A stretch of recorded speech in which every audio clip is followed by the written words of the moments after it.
Yeah, good morning, everyone. It's very nice to feel the silent greetings from the chat and just knowing a sense of a presence from all of you all over the world joining to practice together. And so it's very nice.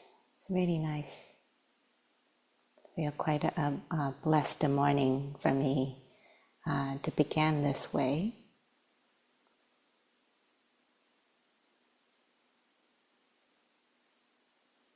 Yeah, so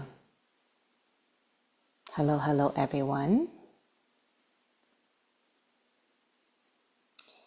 And I like to start by saying a few words before our meditation together, and then we'll do a meditation and followed by a Dharmette. And so yesterday we began this week with a series around water-related simile.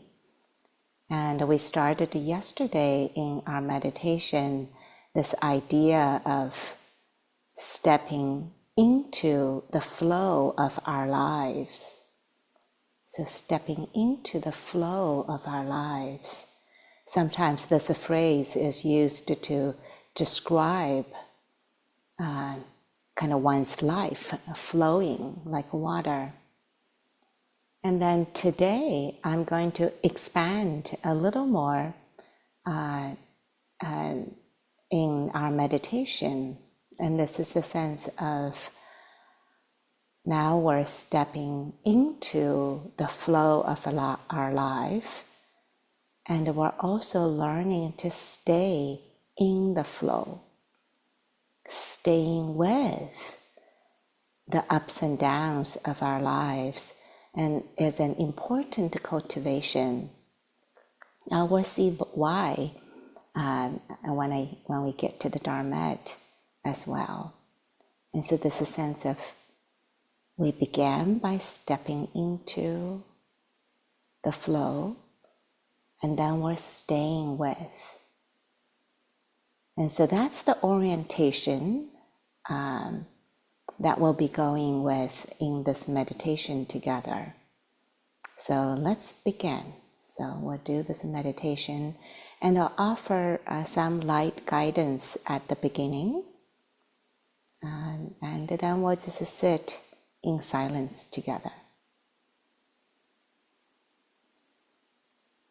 So maybe taking a few long, deep breaths.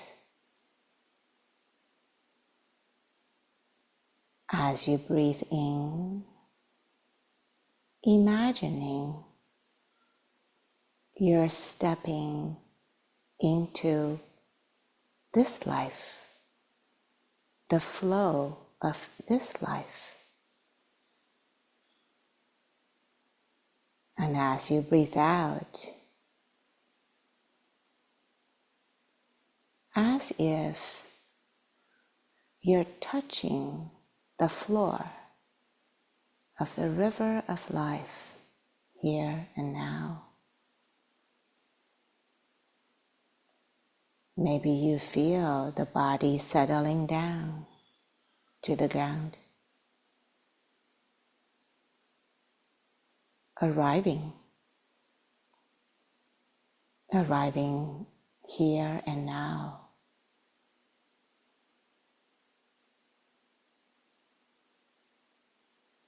The flow of life only happens in this moment,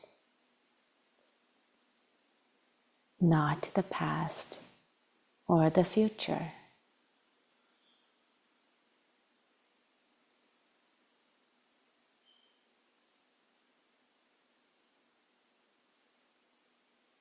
Not in a hurry.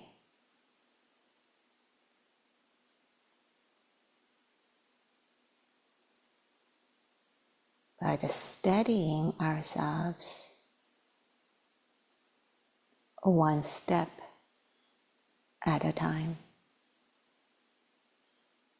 one breath at a time.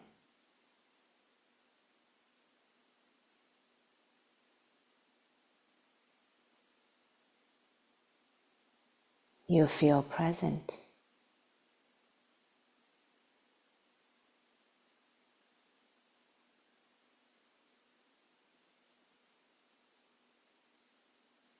Let the mindfulness grow fuller.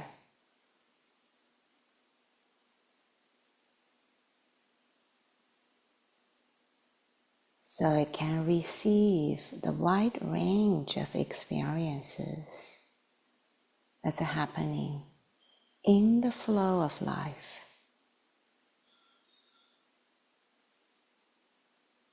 Sounds, silence, smell, temperature,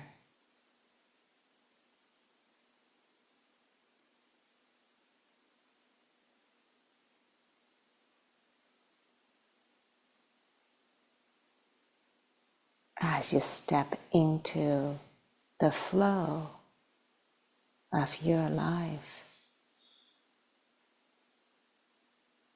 there may be a kind of aliveness coming forth.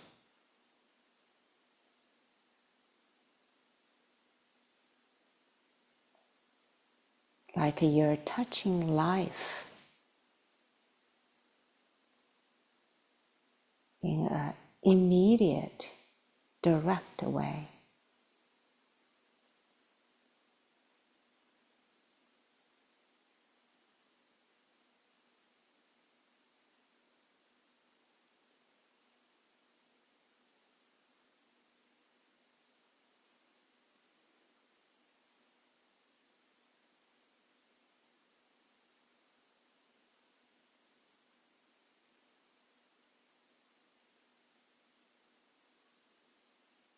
Let the breath sweep throughout the body.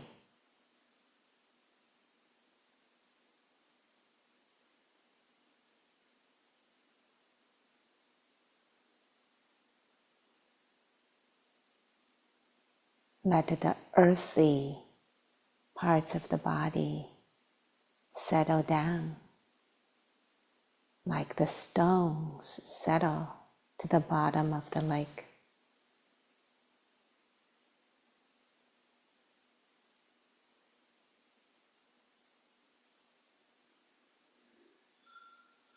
Steady, grounded, and alive.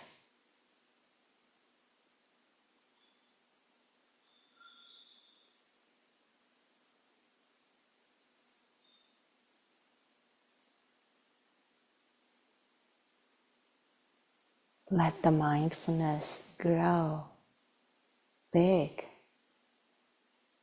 vast, spacious.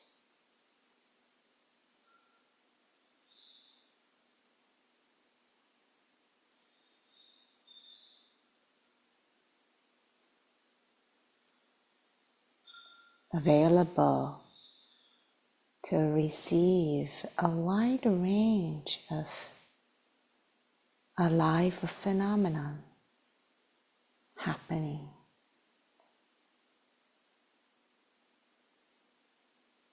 This moment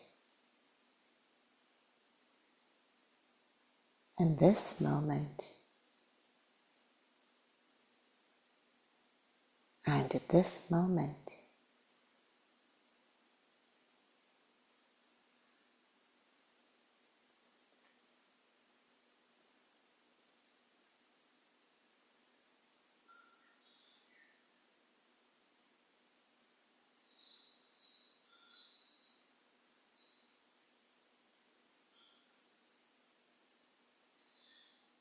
Let the body relax and soften in whatever way it may be available to us.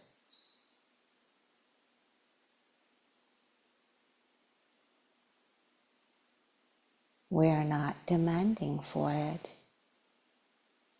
but we're available.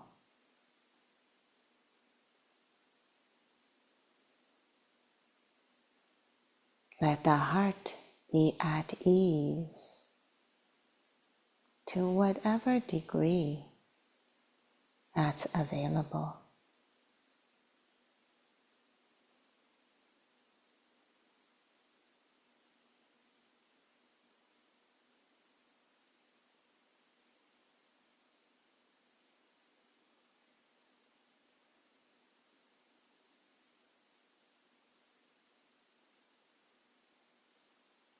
Let yourself settle into staying, being with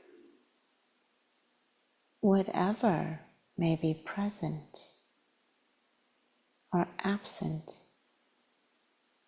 in this moment.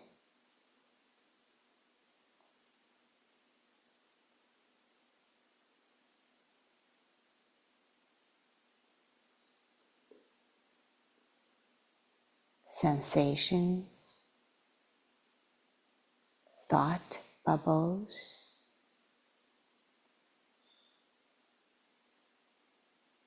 waves of emotions,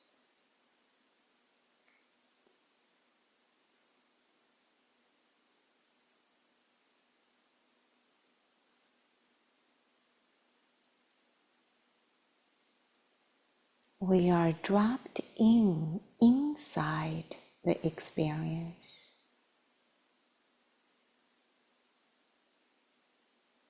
Below the surface level narratives,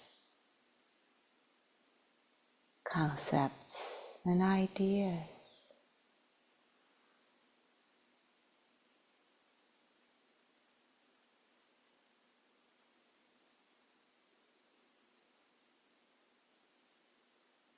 It's a quiet feeling, sensing, knowing from within your experience.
Letting loose the words.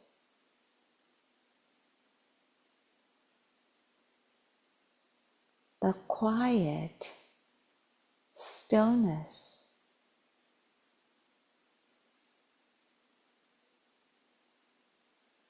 is palpable.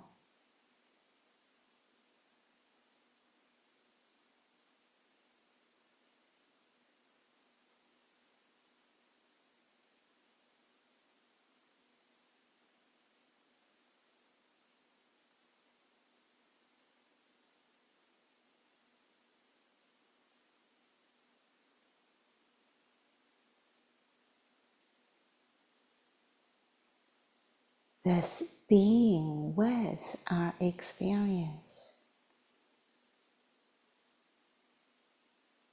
can be felt, can be known,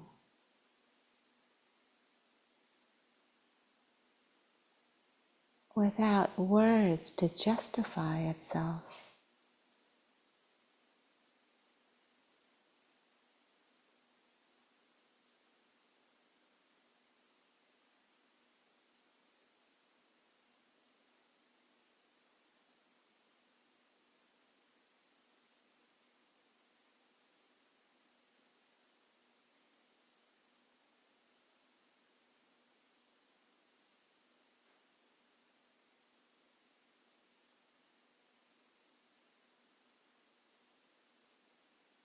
The heart can feel tender.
and gently and firmly staying with the experience. It may be pleasant or unpleasant, may not be what you prefer to have.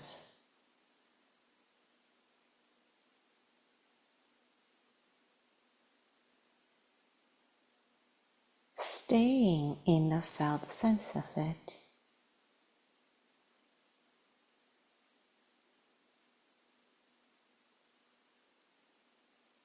as best as you can.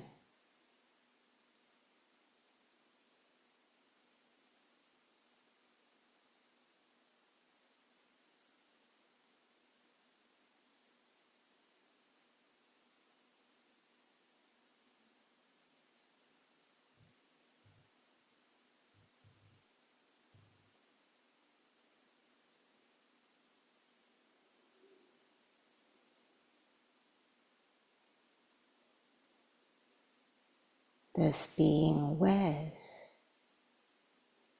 our experiences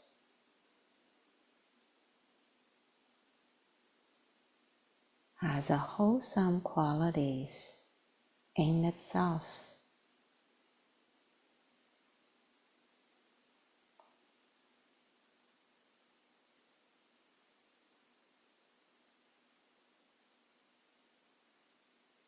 Might you feel grounded to some degree?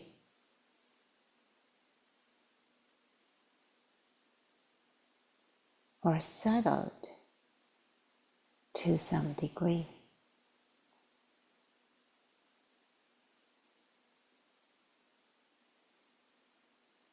Or calm to some degree?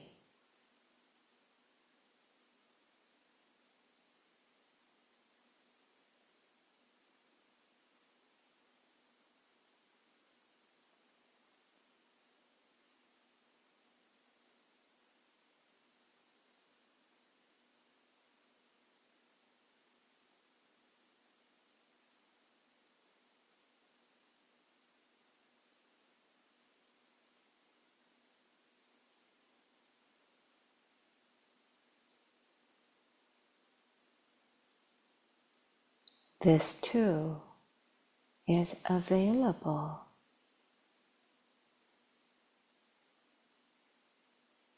This too is present in addition to the thoughts, emotions, sensations in the body.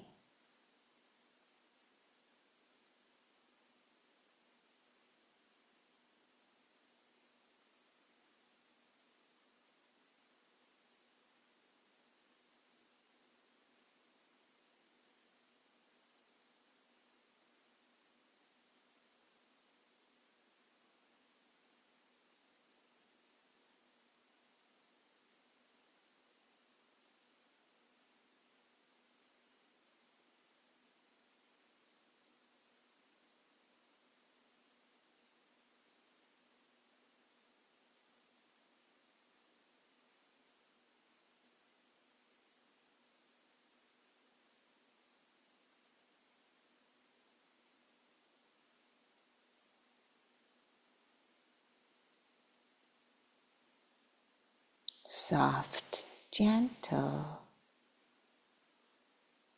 staying.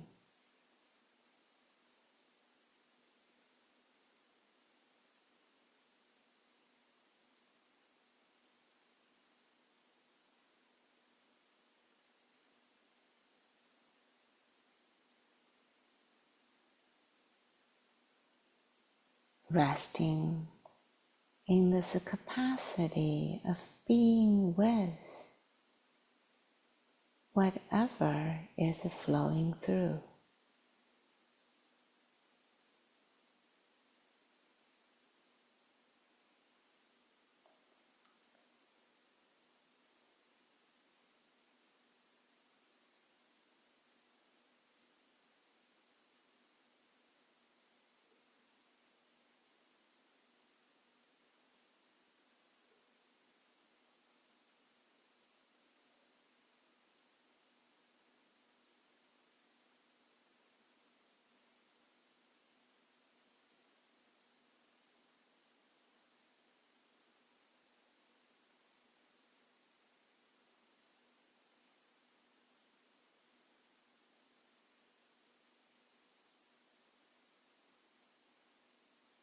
let this capacity to stay with our experience expand,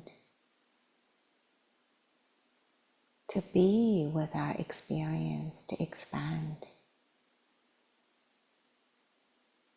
so it can hold wide range of experiences all around and in this world with the care and with the wisdom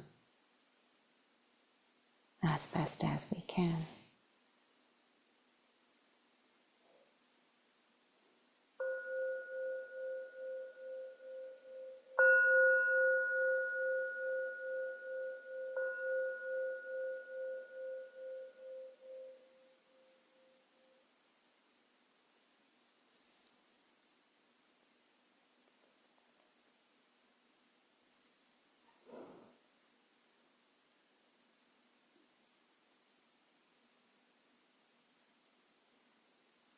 So thank you everyone for practicing together, meditating together. And so today, I'd like to continue the crossing the flood simile. And I was doing this symbolic exploration of this simile. Yesterday, I shared some reflections about this word flood, which often in the Pali Canon is associated with the forces, kind of destructive forces or harmful forces of clinging, grasping, greed, hatred, delusion. Today, I'd like to kind of unpack the word crossing a bit. I find this quite evocative. I read Crossing the Flood many times in the Pali Canon Suttas. But at some point, it occurred to me, what? This two doesn't come together in a normal mind, Why would one cross the flood? When it comes to flood, in the real flooding situation, what do?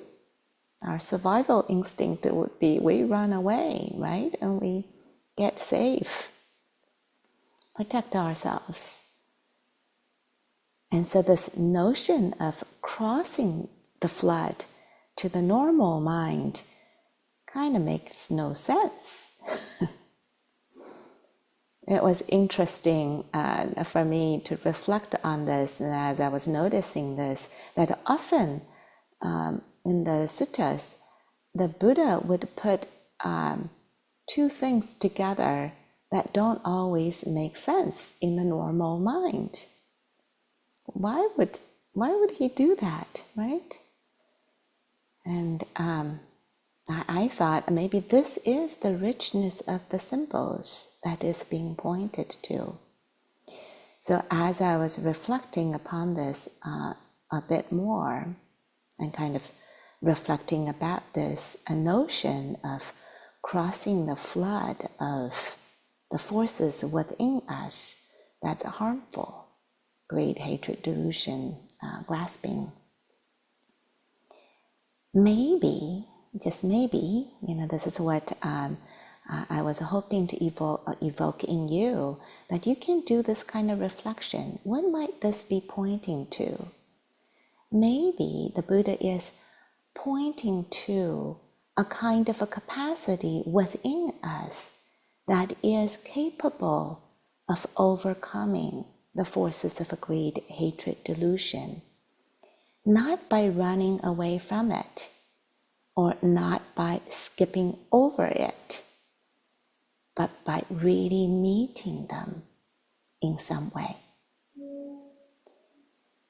For the Buddha, he explicitly said that he crossed the flood. He didn't skip over it, he didn't fly over it. It wasn't some kind of a magical thinking, but he crossed over it. Might there be something in us as a kind of inner capacity that is available, that is bigger and deeper, that is to be discovered in this process? So often when we meet unpleasant or difficult situations, whether it's mind states, emotions, our habitual kind of ego survival tendencies is to get out of it right away. Our ego has this kind of strategy: get really busy, let's solve it, let's fix it, or let's run away. It's kind of ego's job to do that. And when we're so busy doing this, kind of in the flow of, or in the current of greed, hatred, delusion, or ignorance, it never occurs to us that the way out is actually through. So get wet, so to speak, get wet, step into this. In the teachings of the Four Noble Truths, the Buddha started with the insight into the First Noble Truth, and he used the word specifically, and that is to really fully understand. Sometimes the teachers would translate it as penetrating dukkha. And for me, it's this invitation for us to feel the ouch, maybe feeling and sense the physical, emotional pain. But we're feeling it in a different way, not by the ego strategy, often that gets kicked up, but rather we're resting in the direct felt sense experience of it. There is some kind of a capacity deeper within that is not on the surface level of the mental activities. I love that in this last few weeks, one of the IMC teachers, Diana Clark, has been unfolding a sequence on how to meet fear, quite a potent emotion that exists in human beings, right? Like all of us. But she was unfolding in this way of feeling it, sensing it, meeting it in a different way without collapsing under it. I love to read one of the titles. It says, "Fear is not a flaw." When we are deciding, I'm flawed because I'm fearful, what happens? We're actually collapsing into it. We're being defined by something that is just momentarily characterizing the situation. We're not denying that this is not here, but it doesn't have to be defining us, doesn't have to lock us ourselves into a box.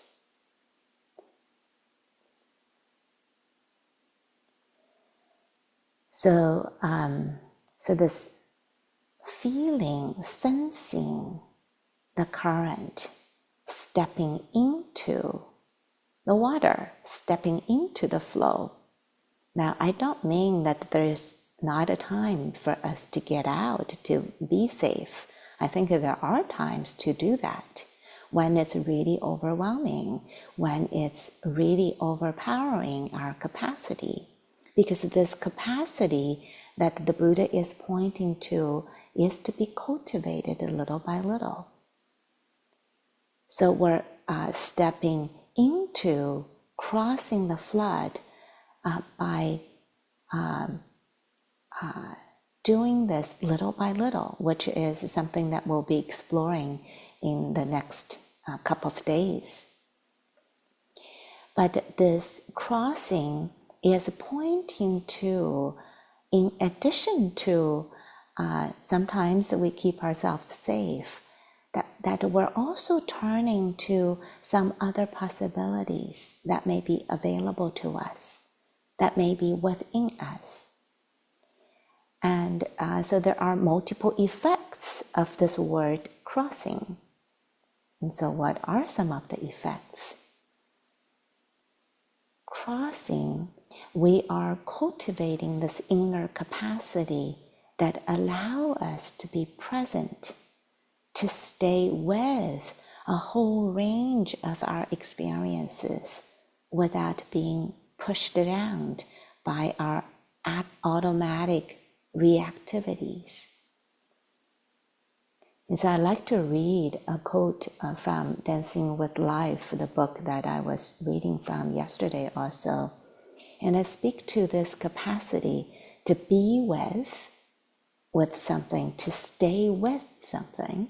And it says this: when something difficult arises, the mind often wants to jump in to comment on it, or try to fix it, or move away from it, anything but to stay with it.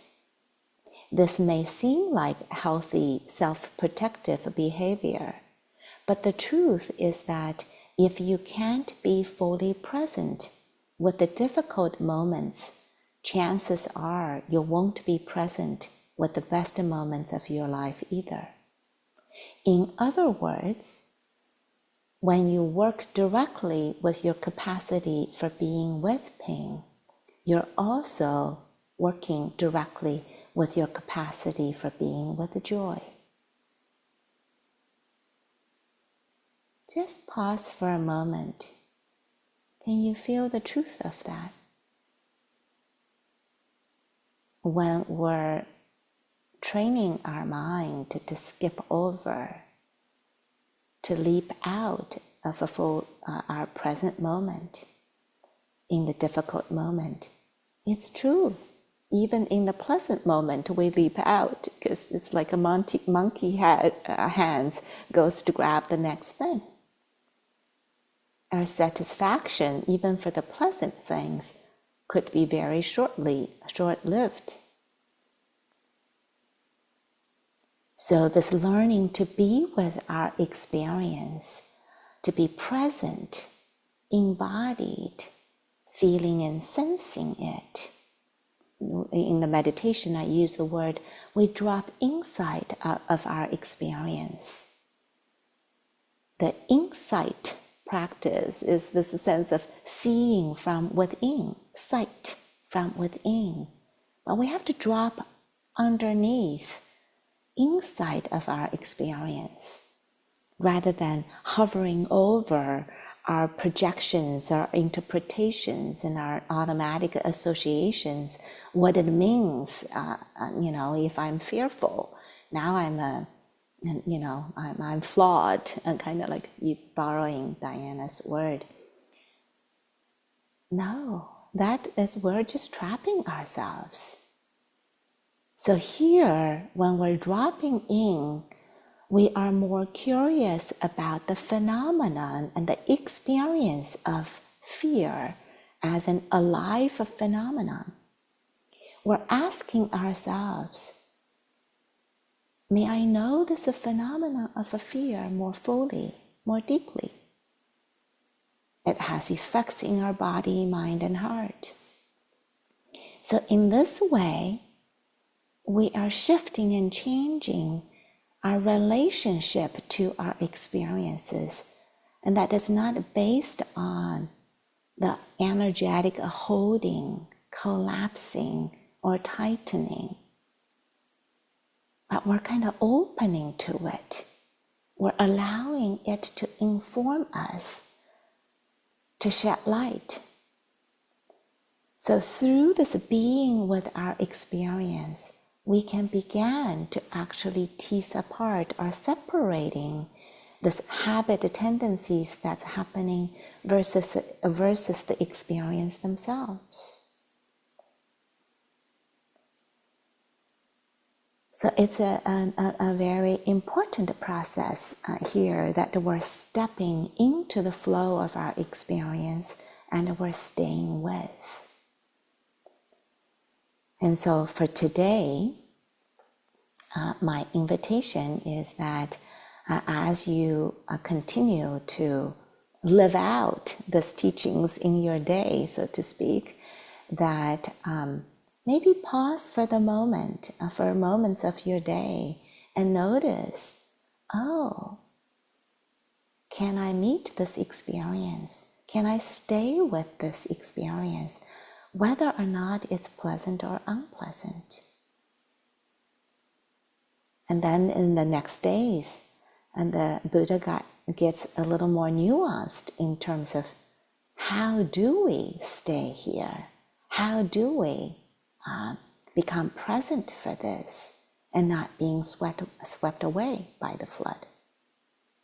So thank you for your attention, and may you all have a wonderful day, and I'll see you tomorrow. Thank you.